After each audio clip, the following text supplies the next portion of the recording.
Okay, today we're going to be going over contextual interference is what I have coming up on a thing in class for motor learning 2017 summer semester. I'm Jarrett Bill, also known on here as JB Swole 9937.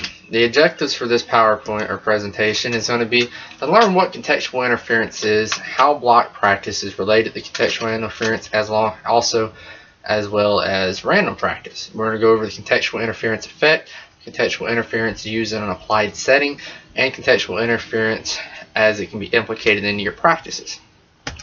So now, what is this mystical being called contextual interference? Well, it's the results from switching from one skill to another or changing the context in which the task is practiced from trial to trial. So when most people hear interference, they think of a bad thing. It's going to mess you up. Well, contextual interference is actually the opposite. It's a good thing. You want a little bit of interference while you're practicing a skill, like it says, from trial to trial. Now, how much contextual interference is going to be implemented is going to decide on how the tasks are integrated into your practices. There's a range for contextual interference that you got to look at. It goes from low contextual to high contextual. This range is where the block practice and the random practice fall in. So remember, contextual interference is a good thing. We want contextual interference in your practices. Now, on this range, we're going to start with block practice. Block practice is when the learner does one skill or that skill variation repeatedly and then switches to another skill or skill variation. Block practice is on the low end of the range, and we don't want to I just messed that up. Block practice is on the low end of the range, which is a good thing on its fact, but it also doesn't give you a real game scenario. And in this golfing clip, he talks about this and how it doesn't give us a real game-like scenario for us. Sports scientists refer to practice where the task is unchanging, like the lie, the target, or the club, as block practice. Its lack of variables allows golfers to focus on certain parts of their technique and build confidence, so it has uses. However, if we rely on it exclusively, it can create three problems. One, it's not practicing the planning and preparation stages of a shot, which are so essential when out on the golf course. Exclusive use of block practice can also limit adaptability and problem solving. And lastly, it can create the illusion of skill. Mike Tyson once said, "Everyone has a plan until they get punched in the mouth." And that's what being battered by a golf course can feel like to golfers whose block practice didn't really prepare them for the real thing. Okay, that statement that Mike Tyson had is excellent when it comes to looking at block practice. It doesn't matter what sport you're in. If you're used to only playing by yourself and shooting free throws for 10 in a row, shooting 3 points for 3 in a row, doing 10 layups 10 in a row, next thing's going to happen if somebody ever says, "Hey man, you want to play? Let's put some money on it." You're like, "Yeah, I can beat you. I can shoot threes all day." Well, then you get on the actual basketball court and then you get your ass handed to you because you don't know how to prepare for him to take and run up, and then you have to splice to go for a 3-point when you're not in your lucky spot. So you want more of a game-like scenario, which random practice gives you. Random practice gives you a high contextual interference range. It is when you practice multiple tasks or task variations in a random order. You never do one thing consecutively back to back. You don't want to ever really do back to back because then you're not going to have that real life scenario.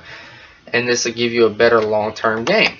And I'm going to come back to the long-term game after this clip. A way that you can help transfer what you're working towards to every club in your bag and ultimately to the course is through random practice.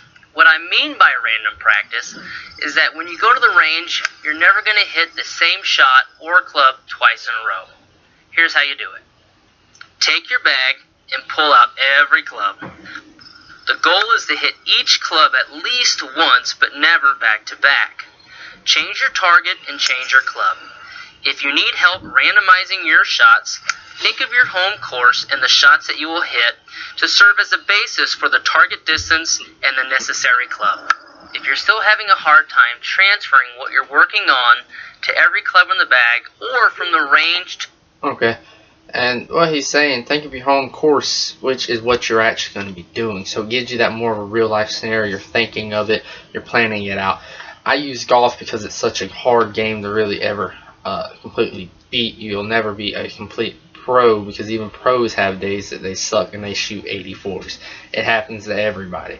And that's an excellent example, real example on how you can implement some random practice. But now to this long-term effect, which falls under what they call the contextual interference effect. It states that low contextual interference will produce superior short-term performance during practice, but your high contextual interference will lead to a greater long-term learning gains. Now, there's been two hypotheses that have been brought up to take and explain this. The first one is your elaborate hypothesis, which states that when using random practice, it uses multiple tasks are simultaneously housed in your working memory. This is how you allow your distinctions to be made, because you're doing these different things and they're having to be put in immediately into your working memory, but you're never giving it time to actually learn it. You're bouncing between them, so it's easier to make a distinction. Now, the action plan reconstruction hypothesis, it states that learning in a random practice causes a temporary between trial forgetting. Now, that forgetting, people hear that, they think that's a bad thing. No, with this hypothesis, it's actually a good thing, because now you're having to regenerate a task solution for each time you come back to that variation. So if you're going with a golfing example, you just hit a 9-iron and then you decide to go straight from that 9 to a driver, that's two completely different shots. If you've ever done it, you're going from having this short 36-inch total length iron to a 48-inch, for instance, feel of a driver. It's going to be a completely different feel in where you have to place it. That's how you get this actual in-game feel, or get this distinction be made in your mind, because you're bouncing around and you have to remember what you did. That's where that forgetting between comes in handy. Now, when you're using contextual interference in an applied setting, well, in a lab it's done great, but actually in your applied situations it's not done so well.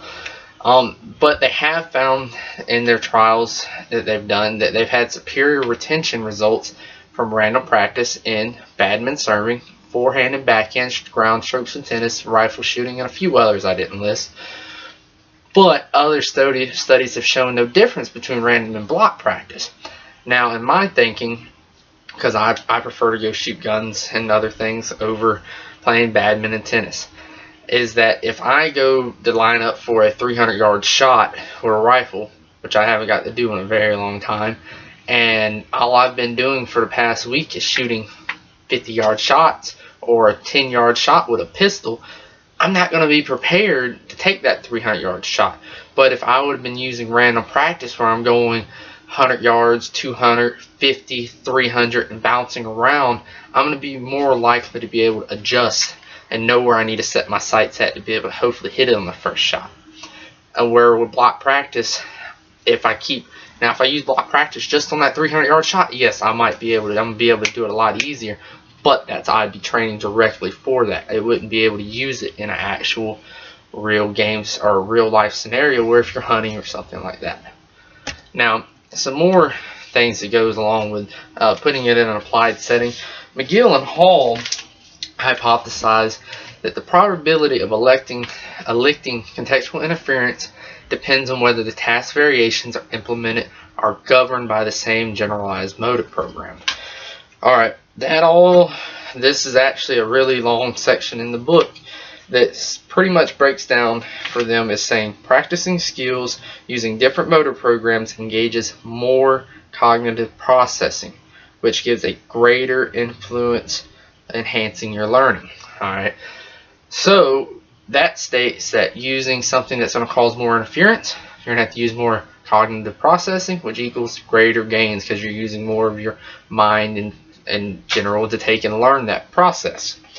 Now, it says task variations. In the book, it goes into intra-task variations, which McGill and Hall states intra-task variations only require parameter modifications or cause less production of interference.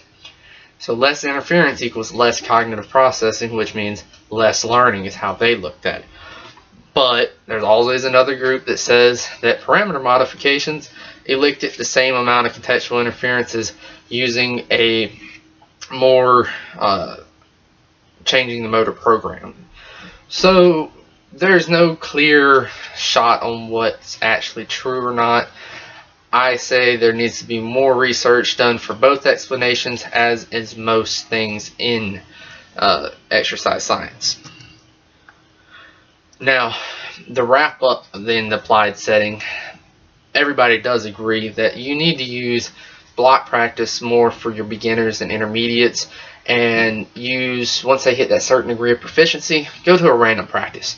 And you can still use some blocked in there, but that random practice is going to be better for the advanced professionals to give them that more game-like scenario.